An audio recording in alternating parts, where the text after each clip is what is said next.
உருவம் வரைகிறத வன்மையாக கண்டிக்குது. ஹஜ்ரத் இப்னு அப்பாஸிடத்தில் ஒருவர் வந்தார், வந்து சொன்னார், நான் உருவம் வரையக்கூடிய தொழில் செய்கிறேன், என் விஷயத்தில் ஃபத்வா கொடுங்கன்னு சொல்லி. இப்னு அப்பாஸ் சொன்னாங்க, பக்கத்தில் வான்னு சொன்னாங்க. அவர் பக்கத்தில் நெருங்கி வந்தார். இன்னும் கொஞ்சம் பக்கத்தில் வான்னு சொன்னாங்க. நெருங்கி வந்தார். இன்னும் கொஞ்சம் பக்கத்தில் வான்னு சொன்னாங்க. அவர் நல்ல பக்கத்தில் வந்த பிறகு அவருடைய காதில் சொன்னாங்க, பெருமானார் ஸல்லல்லாஹு அலைஹி வஸல்லம் சொல்ல நான் கேட்டிருக்கிறேன், குல்லு முஸவ்விரின் ஃபின்னார், உருவம் வரையக்கூடிய எல்லோரும் நரகவாதிகள்.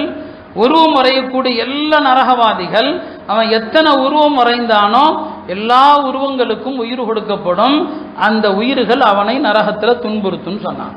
ஒரு ஹதீஸில் பெருமானார் சொன்னாங்க, யஹ்ருஜு உனுகும் மினன்னார், நரகத்திலிருந்து ஹதீஸில் வர்ற வார்த்தை உனுக், உனுக்குனா கழுத்துன்னு அர்த்தம். இதுக்கு என்ன பொருள் அது நமக்கு தெரியாது.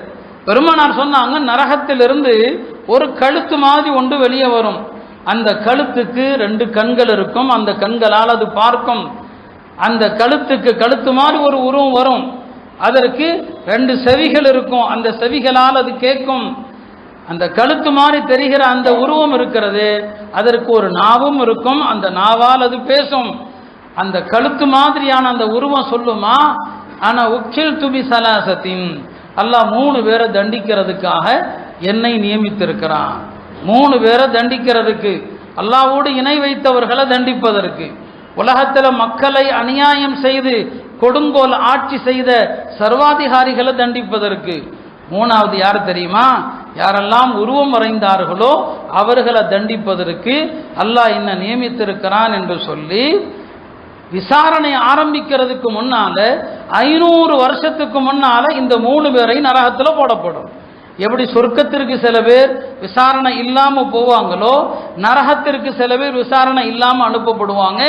500 வருஷத்துக்கு முன்னால இந்த 3 பேரை நரகத்தில் போடப்படும். அருமையானவர்களே, உருவம் வரைகிறது, கையால் வரைகிறது, அது எல்லா அறிஞர்கள்ட்டையும் ஹராம். உருவம் கையால் வரையக்கூடாது.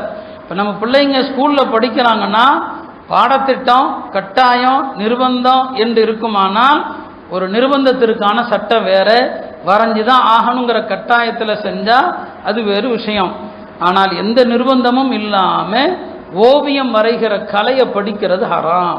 ஒரு முஸ்லீம் ஓவியம் வரையக்கூடாது, உருவங்களை வரையக்கூடாது. மரங்கள் வரையலாம், இயற்கைகளை வரையலாம், இயற்கை வரையலாம், ஆனால் உருவம் வரையக்கூடாது. ஆனால் இன்னைக்கு பிள்ளைங்க யாருடைய ஃபோட்டோவையாவது அழகா வரைஞ்சிட்டா, என் பிள்ளை அழகா வரைஞ்சிருக்கிறான்னு சொல்லி பெருமைப்படுறோம், என் பிள்ளை அருமையாக வரைஞ்சிருக்கிறான்னு சொல்லி பாராட்டுறோம். உருவங்களை வரைவது ஹராம், கையால் வரைவது அது மார்க்கத்தில் தடுக்கப்பட்டிருக்கு.